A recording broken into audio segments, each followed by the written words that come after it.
साथियों, मैं हकीम खान माध्यमिक विद्यालय खरचकड़ी विषय विज्ञान, मैं आपके सामने एक तरंग का जो सिद्धांत होता है उसको लेकर आपके सामने एक टीएलएम बनाया है, सहायक सामग्री बनाई है, जिसको हम बहुत अच्छी तरीके से बच्चों को तरंगें किस तरह से निर्मित होती है उसको बता सकते हैं।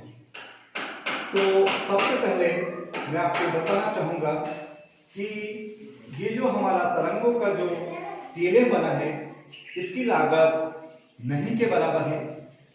इसमें हमने एक सेलोटेप का इस्तेमाल किया और जो कुछ स्ट्रॉ है उसको इसमें लगाया और हमारा टीएलएम तैयार हो गया। अब जैसा कि हम जानते हैं तरंगें कैसे निर्मित होती है कि जब हम पानी में कहीं एक जगह पत्थर मारते हैं तो पानी के जो अणु होते हैं अपने पास वाले अणु को टक्कर मारते हैं और वो आगे तक बढ़ते जाते हैं, फिर दूसरा अणु तीसरे को, तीसरा चौथे को, यह सिलसिला चलता रहता है और एक लहर बनती है, वो किनारे तक जाती है और टकरा कर वापस लौट कर आती है। इस सिद्धांत को समझाने के लिए हमने ये जो वेव मॉडल या तरंग का जो टीएलएम हमने निर्मित किया है, इससे हम इसको करके देखेंगे, जिससे बच्चे बहुत शानदार तरीके से सीख सकते हैं, अपनी समझ को विकसित कर सकते हैं।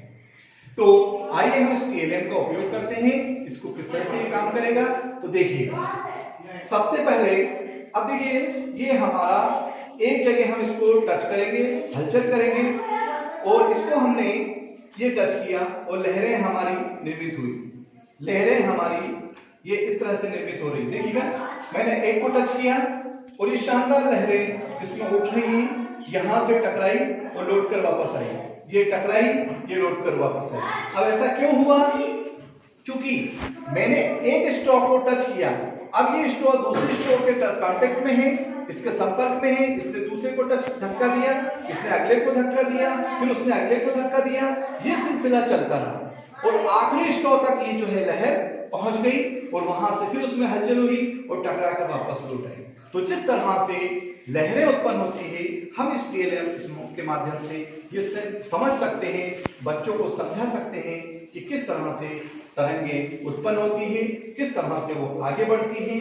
तो ये हमारा एक छोटा सा टीएलएम, बड़ा ही शानदार टीएलएम, जिसे बच्चे खुद करके देखें, सीखेंगे, समझेंगे, तो इसका उपयोग हम करेंगे तो बच्चों को तरंग का जो सिद्धांत है उसे बहुत शानदार तरीके से हम समझा सकते हैं। जो ये आपके सामने है, बनाना बहुत आसान है, हर बच्चा इसको बना सकता है और इसका उपयोग कर सकता है।